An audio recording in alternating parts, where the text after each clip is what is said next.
DK horror स्टोरीजमध्ये तुमचं स्वागत आहे.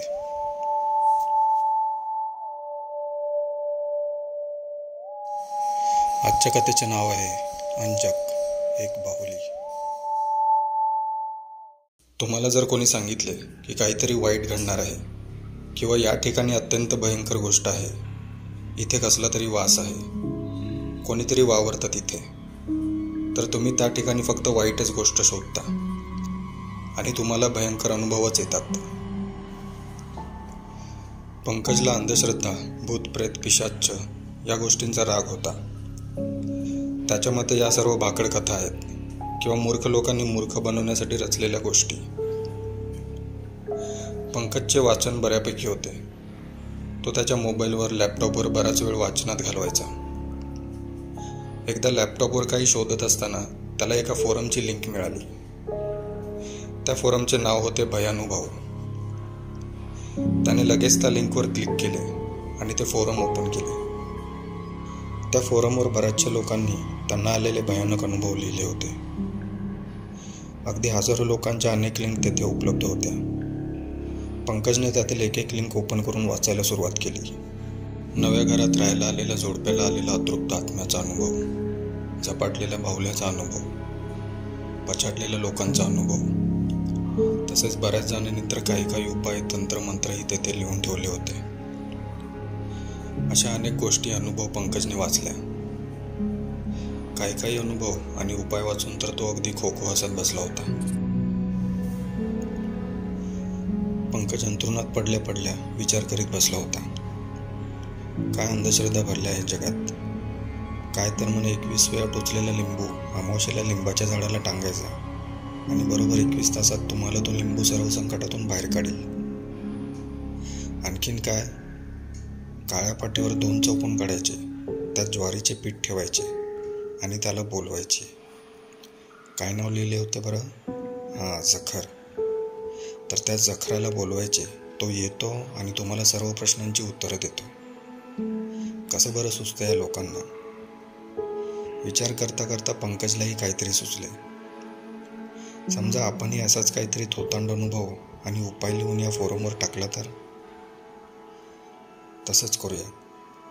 बघूया लोकांच्या काय प्रतिक्रिया येतात ते. यावर बराच वेळ विचार करीत पंकज झोपी गेला.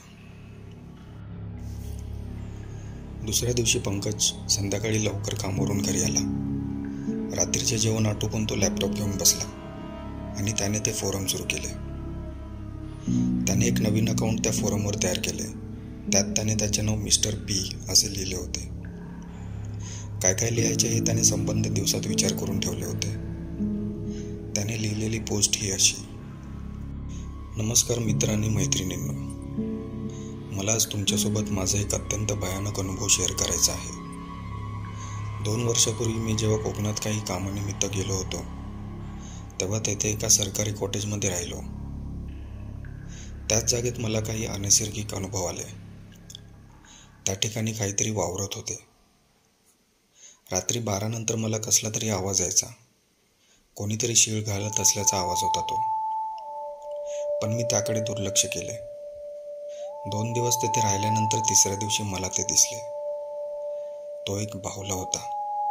साधारण फूटभर उंचीचा होता तो. त्याचे शरीर काहीसे पारदर्शी होते. त्याला पाहून मी दचकलो. अंग थरथरू लागले. तो हळूहळू शीळ घालीत पुढे सरकला आणि माझ्यासमोर येत मला म्हणाला, विचार तुला काय विचारायचे आहे ते. मी घाबरलो आणि किंचाळत तेथून बाहेर पडलो. ते संबंध रात्री मी कॉटेजच्या बाहेर बसून काढले. दुसऱ्या दिवशी सकाळी सूर्य उगवताच मी माझ्या खोलीत दबक्या पावलांनी गेलो. माझे सामान उचलले आणि तेथून निघालो. ते थेट माझ्या घरी आलो. मला वाटले की मी त्या संकटातून बाहेर पडलो, पण नाही.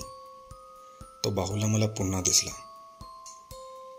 तो दररोज रात्री माझ्या आजूबाजूला असायचा आणि मला म्हणायचा, विचार तुला काय विचारायचे आहे ते. आणि तो येण्याचे खूण म्हणजे त्याची ती शीळ, ती हृदय गोठवणारी शीळ.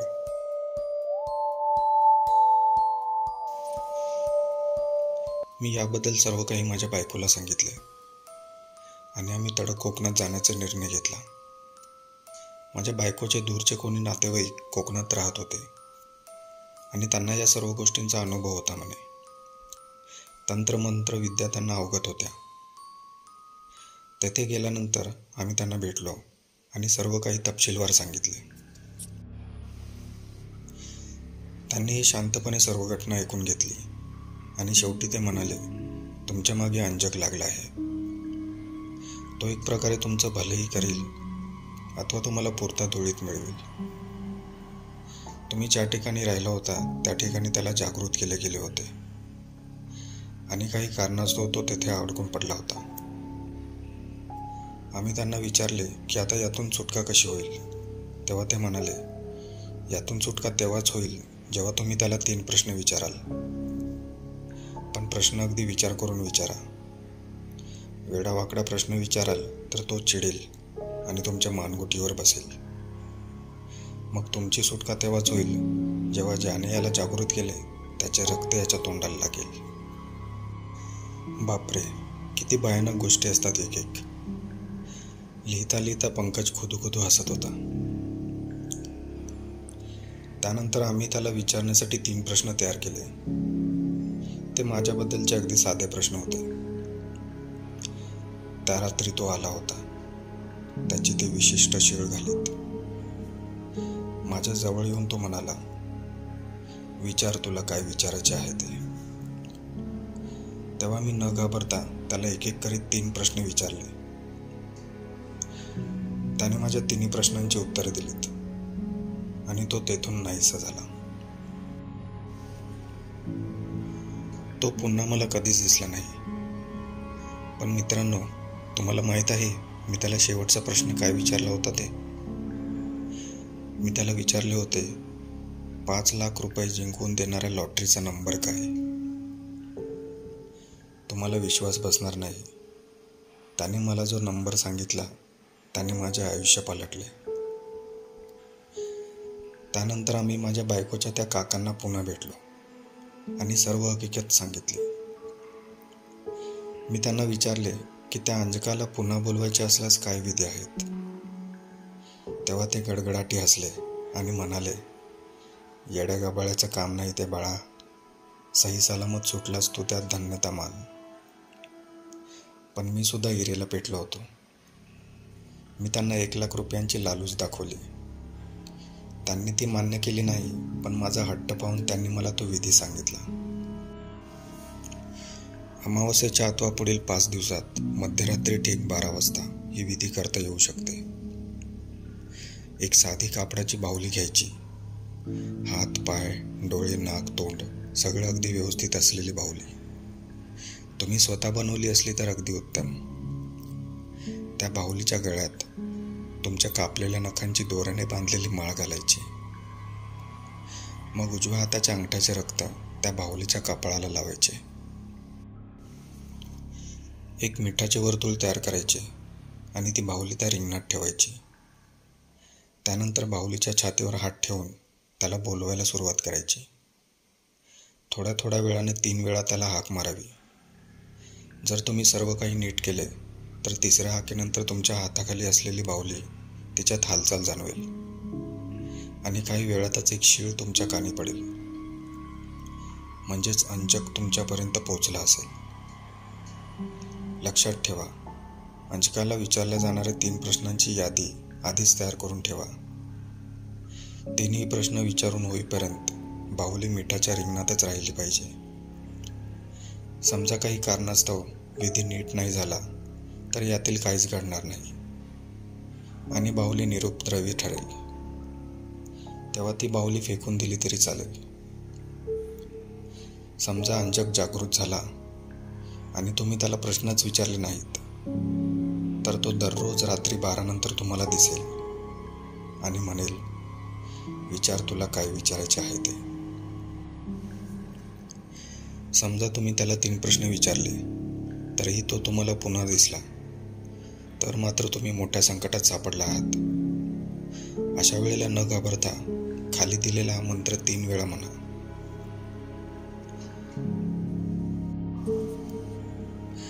अपरिम अंजक दवनीश विभूते न भग्न पारदिव उलटत्वे स्वामीने. असे केल्याने अंजक त्याच्या मालकाकडे परत जाईल आणि तुमची सुटका होईल. एवढे लिहून झाल्यावर पंकजने त्याची पोस्ट फोरमवरती प्रकाशित केली. रात्रीचे 12 वाजून गेले होते. ती अमावस्येची रात्र होती. हसत हसत पंकज झोपी गेला. दुसऱ्या दिवशी पंकजने रात्री जेवण वगैरे आटोपल्यानंतर फोरमवरील त्याची पोस्ट चेक केली. त्याच्या पोस्टवर 2 टिपण्या आल्या होत्या. त्यातील एकाने लिहिले होते, बापरे, खूपच भयानक अनुभव आहे. पण मला एक सांगा, ज्या विधीसाठी तुम्ही 1,00,000 रुपये मोजायला तयार झाला होता ते तुम्ही या फोरमवर मोफत का शेअर केले? त्यावर पंकजने लिहिले, मला पाहायचे आहे असाच अनुभव घेण्याचं धाडस कोणाकोणाकडे आहे. दुसऱ्या एकाने लिहिले होते की काय वात्रट आणि भंकस गोष्ट आहे ही. ती टिप्पणी वाचून पंकज अगदी मनापासून हसला. त्याला लिहावेसे वाटले की तू अगदी बरोबर बोललास मित्रा, पण त्याने तसे नाही लिहिले. आणखीन काही दिवस निघून गेले. पंकज रोज फोरमवरील येणाऱ्या टिप्पण्या वाचत होता. दिवसेंदिवस त्याची ती पोस्ट लोकप्रिय होऊ लागली. अनेक लोकांनी त्याच्या पोस्टवर प्रतिक्रिया दिल्या.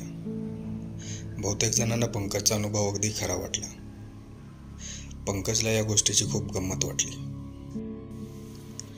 त्या दिवशी अमावस्या होती. रात्रीचे 11 वाजले होते. पंकज नेहमीप्रमाणे सर्व आवरून लॅपटॉप घेऊन बसला होता. त्याने फोरमची लिंक उघडून त्याची ती पोस्ट ओपन केली.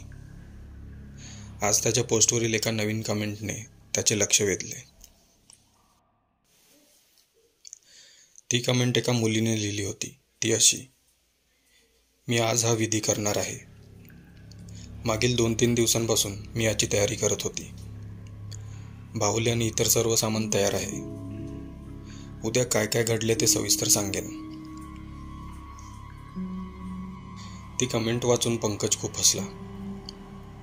रात्रीचे 12 वाजून गेले होते. पंकजने त्याचा लॅपटॉप बंद केला आणि तो झोपायला गेला.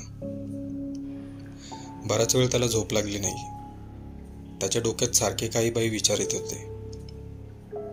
त्या मुलीने खरंच ती विधी करून बघितली असेल का? न राहून एका अनामिक भीतीयुक्त शिरशिरी त्याच्या अंगभर फिरली आणि काही वेळाने पंकज झोपेच्या अधीन झाला. दुसऱ्या दिवशी सकाळी उठल्या उठल्या त्याने पोस्ट चेक केली, पण त्या मुलीची प्रतिक्रिया अजून आली नव्हती. एकूणच पंकज तिची प्रतिक्रिया वाचण्यासाठी अधीर झाला होता. त्या दिवशी पंकजला ऑफिसमध्ये खूप काम होते. काम करता करता कधी रात्रीचे 11 वाजून गेले त्याला कळलेच नाही.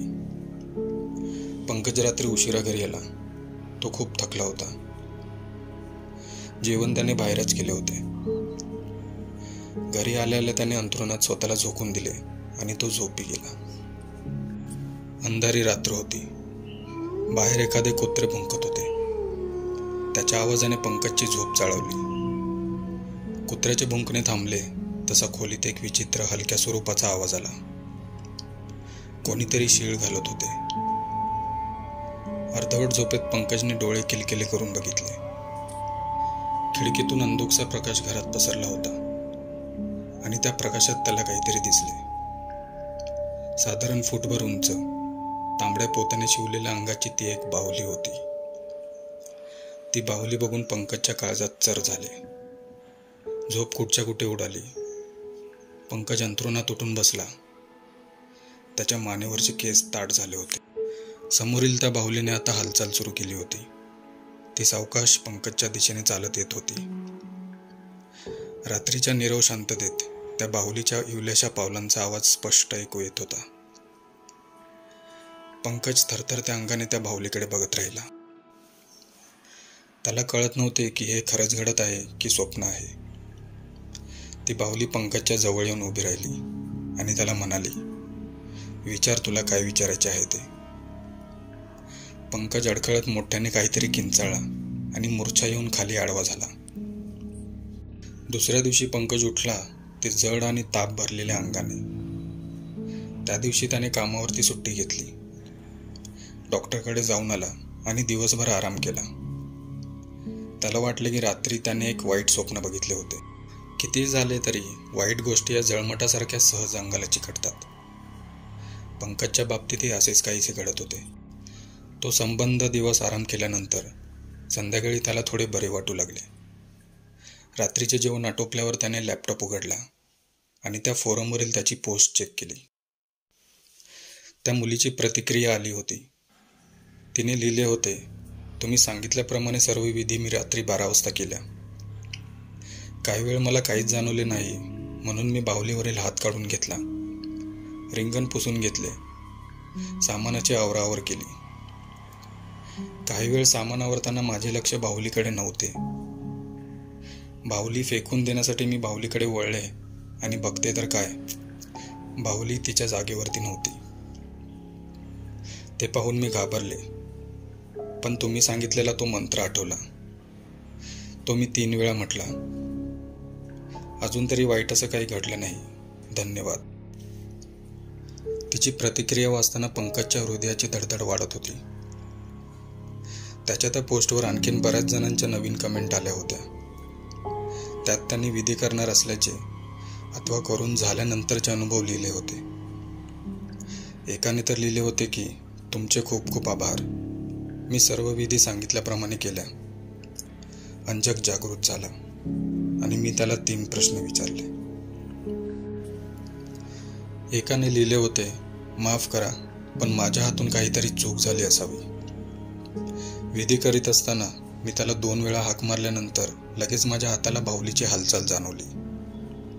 त्यामुळे मी 3री हाक न मारता हात बाजूला केला आणि बघतो तर काय, ती बाहुली तेथून नाहीशी झाली होती. मिस्टर पी, प्लीज मला सांगा पुढे काय करू. आणखी काहीही न वाचता पंकजने लॅपटॉप बंद केला. तो डोक्याला हात लावून बसून राहिला. काय करावे काहीच सुचत नव्हते. आपण वाचतोय ते खरंच आहे की नुसत्या भंकस गोष्टी आहेत ते त्याला कळत नव्हते. त्याच्या मनाने अचानक कलाटणी खाल्ली होती. घड्याळाची टिकटिक दौडत होती. मध्यरात्र जवळ आली होती. रात्रीचे 12 वाजून गेले होते. पंकज गुडघ्यात तोंड खुपसून एका कोपऱ्यात बसला होता आणि अचानक त्याला ती शीळ ऐकू आली. 1दा 2दा किंवा 3दा. पंकजने मान वर केली आणि त्याच्या काळजाचा ठोकाच चुकला. त्याच्यासमोर 1 नाही 2 नाही तर अनेक छोट्या मोठ्या बाहुल्या उभ्या होत्या. खसखसत त्या पुढे सरकल्या आणि पंकजच्या दिशेने चालू लागल्या. त्या सर्व बाहुल्या पंकजच्या भोवतीने जमा झाल्या आणि म्हणाल्या, विचार तुला काय विचारायचे आहे ते. कितीतरी वेळ तो बारीक किनरा आवाज खोलीत घुमत राहिला. पंकज बसल्या जागीच आडवत झाला. त्याला भोवळ आली. शुद्ध हरपता हरपता त्याच्या मानेला एक मऊ स्पर्श झाला आणि पंकज गतप्राण झाला. पंकजने त्याच्या पोस्टमध्ये हे लिहिले होते की त्या बाहुलीकडून सुटका मिळवण्यासाठी 3 वेळा मंत्र बोला, जेणेकरून ती बाहुली त्याच्या जनकाकडे परत जाईल. पण तिचा जनक यातून कसा सुटका करू शकतो याबद्दल त्याने काहीच लिहिले नव्हते किंवा विचारही केला नव्हता.